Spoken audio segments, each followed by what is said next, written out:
নমস্কার বন্ধুরা, দীপার রান্নাঘরে তোমাদেরকে আরও একবার ওয়েলকাম। তো দেখো, প্রথমেই এখানে আমি কতগুলো কাঁচা আম নিয়েছি। তো চলো, কাঁচা আম ফুরিয়ে যাওয়ার আগে আজকে বানিয়ে নেব কাঁচা আমের ঝাল টক মিষ্টি আমসত্ত্ব। তার জন্য দেখো, প্রথমেই আমগুলোকে আমি কেটে নিয়েছি, তারপরে এখানে পরিষ্কার করে ধুয়ে একটা আলাদা পাত্রে তুলে নিচ্ছি।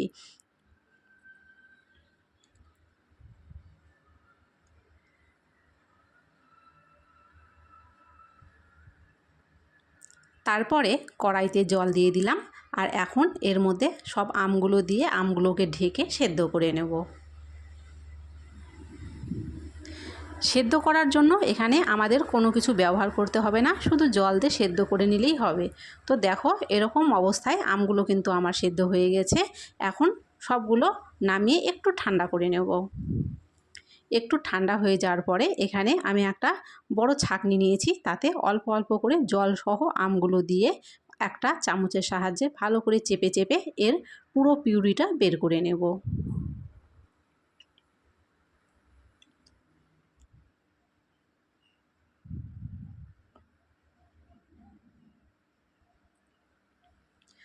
তো দেখো, আমের পুরো পিউরিটা বের করে নিয়েছি, আর আটি সাইজের যে অংশগুলো থাকে সেগুলো আলাদা করে নিয়েছি। এবারে আমসত্ত্ব বানানোর জন্য কড়াইয়ের মধ্যে সেই আমের পিউরিটা সবটুকু দিয়ে দিলাম। তারপরে এখানে কিছু উপকরণ আমাদেরকে অ্যাড করতে হবে। তো এখানে আমি দিয়ে দিচ্ছি স্বাদ মতো লবণ,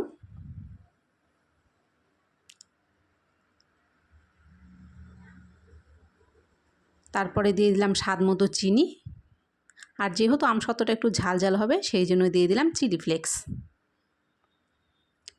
আর এর রঙটা কাঁচা আমের মতো আনার জন্য সামান্য সবুজ ফুড কালার এখানে আমি ব্যবহার করলাম। এখন খুব ভালো করে এটাকে জাল করে নেব।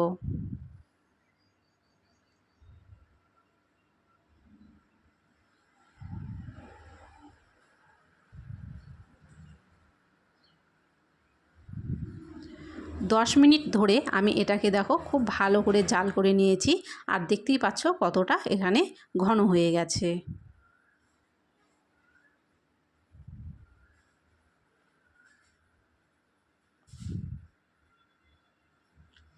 তারপরে এখানে আমি থালাতে আগে থেকেই তেল লাগিয়ে নিয়েছিলাম। এখন আমসত্ত্বটা এর মধ্যে ঢেলে দিলাম। তো একটা থালাতে হবে না, এখানে আমি দুটো ছোট বড় থালা ব্যবহার করছি। আর এখন যেহেতু প্রচণ্ড পরিমাণে রোদ, সেই জন্য একদিনের মতো রোদে দিলেই কিন্তু দেখবে আমসত্ত্বগুলো খুব সুন্দরভাবে শুকিয়ে যাচ্ছে। তো আমি তোমাদেরকে একদিন পরে দেখাচ্ছি। দেখো, একদিনের রোদে আমসত্ত্বগুলো কত সুন্দরভাবে সেট হয়ে গেছে।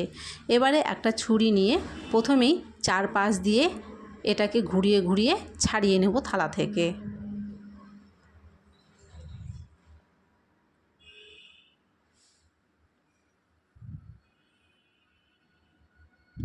তারপরে দেখো, এইভাবে হাত দিয়ে আস্তে আস্তে টেনে তুললে কিন্তু খুব সহজে এটা থালা থেকে ছেড়ে যাচ্ছে।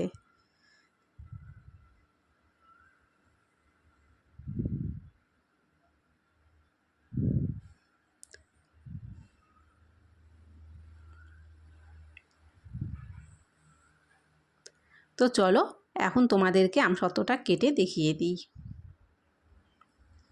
খুবই কম উপকরণ দিয়ে ঘরোয়া পদ্ধতিতে খুব সহজেই এইভাবে তোমরা আমসত্ত্ব বানিয়ে নিতে পারো, আর এইভাবে বানিয়ে তোমরা অনেক দিন পর্যন্ত ঘরে এটাকে স্টোর করতে পারো।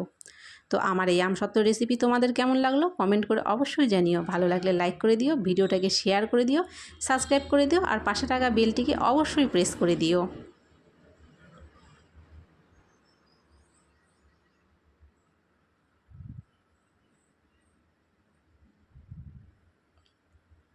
আজকের মতো এখানেই, দেখা হচ্ছে তোমাদের সাথে পরের ভিডিওতে।